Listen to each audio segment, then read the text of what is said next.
স্বাগত ডিবিসি নিউজের খেলার দুনিয়ায়। দেশ বিদেশের খেলাধুলার আপডেট নিয়ে আপনাদের সাথে আছে আমি কনক মাহমুদ।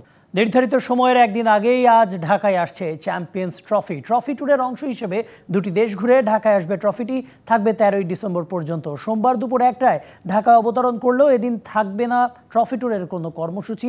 মঙ্গলবার ক্রীড়া মন্ত্রণালয়ের ফটো সেশনের পর ট্রফিটি নিয়ে যাওয়া হবে কক্সবাজারে। দীর্ঘতম সৈকতে প্রদর্শনীর পর ট্রফিটি প্রদর্শনীর জন্য ঢাকায় নিয়ে আসা হবে। 16ই নভেম্বর পাকিস্তান থেকে শুরু হয় চ্যাম্পিয়ন্স ট্রফির বিশ্বভ্রমণ। সেখান থেকে ট্রফিটি যায় আফগানিস্তানে। অংশগ্রহণকারী দেশগুলো ঘুরে ট্রফিটি আবার 27শে জানুয়ারি পাকিস্তানে ফেরার কথা রয়েছে। আয়ারল্যান্ডের বিপক্ষে সিরিজ হাতছাড়া হলেও শেষ ম্যাচটা জিততে চায় বাংলাদেশের মেয়েরা। ওয়ানডে সিরিজে হোয়াইট ওয়াশ করা আইরিশ মেয়েদের কাছে টি20 সিরিজে নিজেদেরকে হোয়াইট ওয়াশ এড়ানোই এখন মূল লক্ষ্য নিগার সুলতানা জ্যোতির দলের। সিলেট স্টেডিয়ামে আজ সকাল 10টায় শুরু হবে বাংলাদেশ আয়ারল্যান্ড নারী ক্রিকেট দলের শেষ টি20 ম্যাচটি। প্রথম ম্যাচে লড়াই করে হার, দ্বিতীয় ম্যাচে ব্যাটিং ধস। প্রথম ম্যাচে এলোমেলো বোলিং, দ্বিতীয় ম্যাচে বাজে ব্যাটিং। সব মিলিয়ে দুই ম্যাচে গুছিয়ে উঠতে না পারার কারণেই আয়ারল্যান্ডের মেয়েদের কাছে সিরিজটাই হাতছাড়া করল স্বাগতিকরা। ওয়ানডের হোয়াইট ওয়াশ প্রতিশোধের নেশা আইরিশ মেয়েদের চোখে। বিষয়টা জানে বাংলাদেশের মেয়েরাও। কখনো ব্যাট কখনো বল, ক্লিকটা হচ্ছে না ঠিক মতো। ওয়ানডে সিরিজের মতো টিম গেম দিয়েই শেষ ম্যাচটা জয়ের লক্ষ্য। দুইটা টিমই খেলতে নামি, দেখেন বলতে গেলে ওরাও যেমন খেলতে আসছে আমরাও খেলতেছি।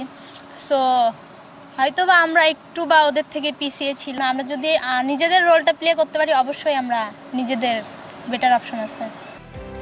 শেষ ম্যাচের পুরোটাই মাঠে গড়াবে দিনের আলোয়। আবহাওয়ার পূর্বাভাসও বলছে প্রয়োজন হবে না ফ্লাড লাইটের। আগের দুই ম্যাচের টস হারটাও ম্যাচ হারে রেখেছে ভূমিকা।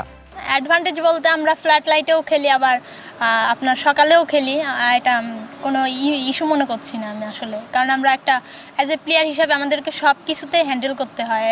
ডে নাইটও খেলতে হয়, আপনার মর্নিংও খেলতে হয়। নিজেদের 129 নম্বর টি20টা জিততে চায় বাংলাদেশ। আইরিশদের বিপক্ষে 14তম ম্যাচে নবম জয়ের খোঁজে জ্যোতি ব্রিগেড।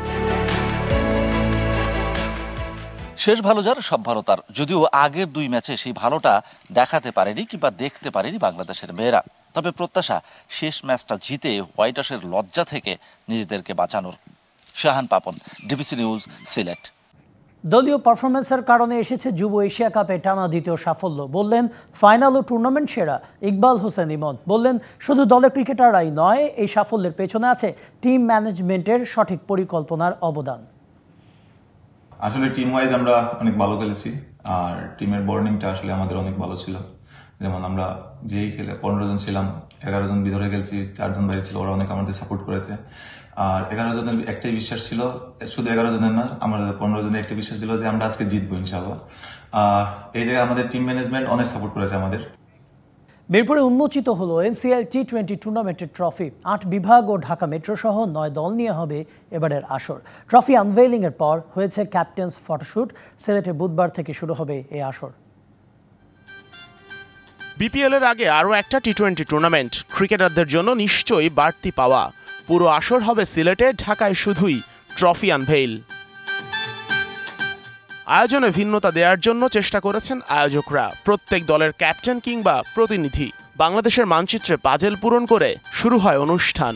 ক্রিকেটাররা বলছেন এবারের এনসিএল বিপিএল এ পারফর্ম করতে প্লেয়ারদের প্রস্তুত করবে। যত ডোমেস্টিক এখানে যত প্লেয়াররা খেলবে, ম্যাক্সিমাম প্লেয়ারই এখানে বিপিএল খেলতেছে। কিছু প্লেয়ার থাকবে যারা বিপিএল এ অপরচুনিটি পাবে না। তো এই ধরনের টুর্নামেন্ট হলে আমাদের জন্য, ডোমেস্টিকে যারা লোকাল আছে ওদের জন্য খুবই ভালো। এবারের ন্যাশনাল ক্রিকেট লিগ নিয়ে বেশ উৎফুল্ল খেলোয়াড়রা। টি20 ফরম্যাট হওয়ায় দলগুলোর প্রস্তুতিও হবে অন্যরকম। আমার কাছে মনে হচ্ছে গ্রেট ইনিশিয়েটিভ বিপিএল এর আগে। আমরা যারা টি20 ওরকম খেলতে পারি না বা খেলার সুযোগ পাই না, তাদের জন্য এটা খুব ভালো একটা সুযোগ নিজেকে প্রস্তুত করার জন্য বিপিএল এর জন্য। খুলনার ক্যাপ্টেন সোহান রংপুর রাইডার্সের সাথে থাকায় দলের প্রতিনিধি হয়ে আসেন জিয়াউর রহমান। টুর্নামেন্ট নিয়ে তিনিও বেশ উচ্ছ্বসিত। ওয়ানডে খুব ভালো করছি, কিন্তু টি20 টুর্নামেন্ট আমরা খারাপ করছি বিকজ অফ হচ্ছে যে আমাদের টুর্নামেন্টটা কম, শুধু একটাই টুর্নামেন্ট খেলি বিপিএল। তো এটা হওয়াতে আমি আশা করি যে আমাদের টি20 অনেক ভালো হবে এবং বিপিএল এর প্রস্তুতি হিসেবে অনেক ভালো একটা কার্যকর ভূমিকা রাখবে। এনসিএল এর 11তম আসর 11 ডিসেম্বর শুরু হয়ে চলবে টানা 13 দিন। পর্দা নামবে 23 December. Sheikh Ashiq, DBC news, Dhaka.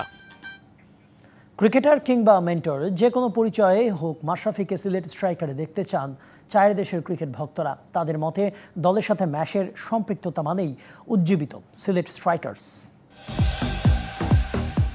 জাতীয় দল কিংবা ফ্র্যাঞ্চাইজি লিগ 22 গজে বল হাতে অথবা মাঠের নেতৃত্বে মাশরাফি মানেই বাড়তি উন্মাদনা। দেশের রাজনৈতিক পট পরিবর্তনের পর এই ক্রিকেটার অনেকটাই চলে গেছেন দৃষ্টির আড়ালে। তবে ম্যাচ ভক্তরা চাইছেন আবারও মাঠের লড়াইয়ে ফিরুক নড়াইল এক্সপ্রেস। ওনার মধ্যে এমন একটা লিডারশিপ এমন একটা জিনিস আছে যে উনি টিমটাকে গোছালো করতে পারে এবং ভিতর থেকে ট্যালেন্টগুলো বের করে নিয়ে আসতে পারে। আমরা গতবার অনেক উৎসাহ উদ্দীপনা নিয়ে খেলা দেখেছি, আর এবারও আশা করেছিলাম যে আমাদের সিলেটের ক্যাপ্টেন থাকবেন। বিপিএলে সিলেট স্ট্রাইকার্সের ব্র্যান্ড ভ্যালু তরতর করে বেড়েছিল ফ্র্যাঞ্চাইজিটার অংশ নেয়া প্রথম আসরেই। সেটার পেছনের কারিগর ছিলেন দলকে সামনে থেকে নেতৃত্ব দেয়া মাশরাফি। সেই মাশরাফিকে আগের মতোই নিজেদের দলে দেখতে চান সিলেটের ক্রিকেট ভক্তরা। যাদেরকে দেখে আমরা আসলে ইন্সপায়ার হতাম, খেলা দেখতাম, ক্রিকেটটা বুঝতে শিখেছি, তো Mashrafe is one of them, so we miss হিম। তিনি খেললে আর ভালো হবে। নড়াইলে তো একেবারে জনপ্রিয়তার শীর্ষে আছেন উনি। সিলেটে শুরু হয়েছে ক্রিকেট উৎসব। চলমান বাংলাদেশ আয়ারল্যান্ড নারী সিরিজের পরই বসবে এনসিএল এর টি-20 আসর। অনেকে প্রত্যাশা করছেন এই উৎসবেও মাশরাফি থাকুক। আমরা আশাবাদী এবারও মাশরাফি যদি সিলেট টিমের হয়ে ক্যাপ্টেন্সি করে আমরা আবারও সিলেটকে ফাইনালে দেখতে পারবো। আমরা চাই সিলেটবাসী যে সিলেট স্ট্রাইকার হয়ে মাশরাফি ক্যাপ্টেন্সি করুক। সিলেট স্ট্রাইকার্স কর্তৃপক্ষের কাছে হোমের দর্শকদের দাবি ম্যাচকে যে কোনো মূল্যে যুক্ত করা হোক দলের সাথে। দেশের ঘরোয়া টি-20-র একমাত্র সিগনেচার টুর্নামেন্ট বিপিএল, সেই বিপিএলে মাশরাফির মতো ক্রিকেটার থাকবেন না সেটা যেন মানতেই চান না ম্যাচ ভক্তরা। তাদের প্রত্যাশা মাঠের ক্রিকেট খেলুক বা না খেলুক দলের সাথে থাকুক মাশরাফি, সিলেট স্ট্রাইকার্সের সাথে থাকুক মাশরাফি। Shahan Papon, DBC news, Sylhet. নিজের বিরুদ্ধে করা তদন্ত কমিটিকে স্বাগত জানালেন কাবাডি ফেডারেশনের সাধারণ সম্পাদক SM নেওয়াজ সোহাগ। ইংল্যান্ডে আয়োজিত হতে যাওয়া কাবাডি বিশ্ব আসরে কেন বাংলাদেশ থাকবে না তার ব্যাখ্যাও দিল কাবাডি ফেডারেশন। এদিকে বিজয় দিবস কাবাডি দিয়ে বছরের কার্যক্রম শুরু করতে চায় অ্যাডহক কমিটি। সুযোগ পেলে 2025 বিশ্বকাপ আয়োজন করতে চায় বাংলাদেশ। দেশের ক্রীড়াঙ্গন ঢেলে সাজানোর লক্ষ্যে কদিন আগেই 9 ফেডারেশনের অ্যাডহক কমিটি দিয়েছে জাতীয় ক্রীড়া পরিষদ, যেখানে কাবাডি ফেডারেশনের সাধারণ সম্পাদক পদে SM নেওয়াজ সোহাগের নিয়োগ নিয়ে উঠেছে বিতর্ক। যার প্রেক্ষিতে 4 ডিসেম্বর একটি তদন্ত কমিটি গঠন করে NSC। এই উদ্যোগকে স্বাগত জানিয়েছেন কাবাডি ফেডারেশনের সাধারণ সম্পাদক সোহাগ। তদন্ত কমিটি যদি আমার কাছে আসে বা আমাদের কাছে আসেন, আমার ফেডারেশন অ্যাকাউন্টস বলেন সব দিক থেকে প্রস্তুত আছে এই জন্য আনসার করতে। আমি সবাইকে নিয়ে কাজ করতে চাই এবং কাজে আমি অলরেডি স্টার্ট করেছি।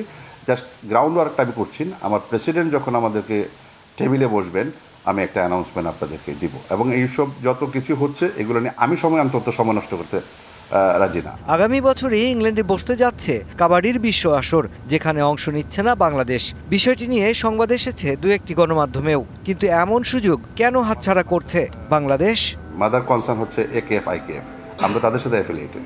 তাদের যখন প্রোগ্রাম হবে সেটা আমরা, এর বাইরে অনেক কিছু করতে পারে, বিতর্কিত থাকতে পারে সেটার জন্য, বা অনেক বিদ্রোহী গ্রুপ থাকতে পারে, তো ওরা টুর্নামেন্ট করতেই পারে, সেক্ষেত্রে আমাদের এখানে পার্টিসিপেটের সুযোগ নাই। এদিকে বিজয় দিবস কাবাডি আয়োজনের মধ্য দিয়ে ঘরোয়া আসর শুরু করতে চায় নবনিযুক্ত অ্যাডহক কমিটি। সুযোগ পেলে বেটিং করে ঢাকায় 2025 বিশ্বকাপ কাবাডি আয়োজনে আগ্রহ কাবাডি ফেডারেশনের। ওয়ার্ল্ড কাপ যদি আমরা বিট করে পাই, আমরা ওয়ার্ল্ড কাপ করতে পারি। Mushfiqur Rahman, DBC news, Dhaka. মারা গেছেন স্বাধীন বাংলা ফুটবল দলের সদস্য ফজলে সাদাইন খোকন। ঢাকার একটি হাসপাতালে শনিবার রাতে মারা যান 70 বছর বয়সী এই ফুটবলার।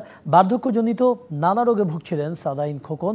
দেশ স্বাধীন হবার পর আবাহনী ক্রীড়া চক্রে খেলেছেন তিনি, তবে ডাক পাননি জাতীয় দলে। অবসরের পর ফুটবলের সাথেও যুক্ত ছিলেন না এই মিডফিল্ডার। খোকন বিআরটিসি ও রাজশাহী বিশ্ববিদ্যালয়ের হয়ে ফুটবল খেলেছেন। তার মৃত্যুতে শোক জানিয়েছে বাংলাদেশ ফুটবল ফেডারেশন। এবারে দেখে নেব খেলার টুকরো খবরগুলো। যুব হকি দলকে পুরস্কারের 20 লক্ষ টাকা হস্তান্তর করল যুব ও ক্রীড়া মন্ত্রণালয়। প্রথমবারের মতো যুব বিশ্বকাপে নাম লেখানো অনূর্ধ্ব 21 হকি দলের জন্য এই পুরস্কার ঘোষণা করেন যুব ও ক্রীড়া উপদেষ্টা। ওমানে অনুষ্ঠিত যুব এশিয়া কাপে পঞ্চম হয়ে দেশে ফিরে হকি দল। দেশে ফেরার পর তাদের সংবর্ধনা জানায় বাংলাদেশ হকি ফেডারেশন। গোপালগঞ্জে শুরু হয়েছে 4 দিনব্যাপী ঢাকা বোর্ডের আন্তঃ কলেজ ক্রীড়া প্রতিযোগিতা। রবিবার এই প্রতিযোগিতার উদ্বোধন করেন জেলা প্রশাসক মোহাম্মদ কামরুজ্জামান। উদ্বোধনী অনুষ্ঠানে ক্রীড়াবিদদের শপথের পর অলিম্পিক মশাল প্রজ্বলন ও মাঠ প্রদক্ষিণ করা হয়। প্রতিযোগিতার 13টি ইভেন্টে জেলার 37টি কলেজের 400 ক্রীড়াবিদ অংশ নিয়েছে। আগামী বুধবার এই প্রতিযোগিতার পর্দা নামবে। হ্যাক হয়েছে বাংলাদেশ জাতীয় ফুটবল দলের official Facebook page. Bangladesh football ফেডারেশনের পেজের পাশাপাশি এই পেজে জাতীয় দলের বিভিন্ন আপডেট দেওয়া হতো। সেই পেজ হ্যাকিংয়ের শিকার হওয়ায় খবরটি নিশ্চিত করে ফেডারেশন। একই সাথে জানানো হয় পেজটি পুনরুদ্ধারের চেষ্টা চালানো হচ্ছে। ডিবিসির খেলার দুনিয়া এই ছিল এখনকার মতো। ধন্যবাদ সঙ্গে থাকার জন্য।